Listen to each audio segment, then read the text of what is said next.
ഈ മനുഷ്യൻ 3 ദിവസമായി ഒരു കാറിനുള്ളിൽ കുടുങ്ങിക്കിടക്കുകയായിരുന്നു. പുറത്തുവരാൻ അയാളെല്ലാം പരീക്ഷിച്ചു, പക്ഷേ ഒന്നും ഫലിച്ചില്ല. ചൂട് അയാളെ വല്ലാതെ ബാധിക്കാൻ തുടങ്ങിയപ്പോൾ കാറിന്റെ ഉടമ പെട്ടെന്ന് വിളിച്ചു.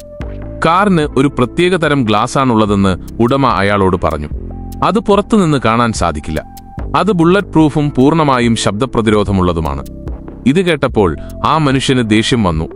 ഉടൻ രക്ഷിച്ചില്ലെങ്കിൽ പുറത്തു വന്നാൽ താൻ പകരം വീട്ടുമെന്ന് അയാൾ അലറി. എന്നാൽ ഉടമ അത് കേട്ട് പെട്ടെന്ന് ഫോൺ കട്ട് ചെയ്തു. പെട്ടെന്ന് കാറിന്റെ AC ഓണാകുകയും തണുത്ത കാറ്റ് വീശാൻ തുടങ്ങുകയും ചെയ്തു. ഉടമ പേടിച്ച് തന്നെ ശാന്തനാക്കാൻ ശ്രമിക്കുകയാണെന്ന് കള്ളൻ കരുതി. അയാൾ പാസഞ്ചർ സീറ്റിൽ ചാരിയിരുന്ന് തണുത്ത കാറ്റ് ആസ്വദിച്ചു.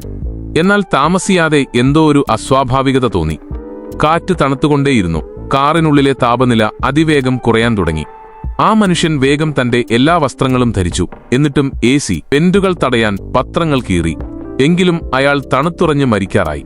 അപ്പോൾ തന്നെ ഉടമ റിമോട്ടായി AC ഓഫ് ചെയ്യുകയും വീണ്ടും വിളിക്കുകയും ചെയ്തു.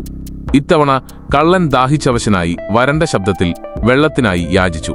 പക്ഷേ ഒരിക്കൽ കൂടി ഉടമ അയാളെ അവഗണിച്ച് കോൾ കട്ട് ചെയ്തു. കള്ളന്റെ അവസാന പ്രതീക്ഷകൾ മങ്ങാൻ തുടങ്ങി. ഉടൻ രക്ഷപ്പെട്ടില്ലെങ്കിൽ താൻ തീർച്ചയായും മരിക്കുമെന്ന് അയാൾക്ക് തോന്നി.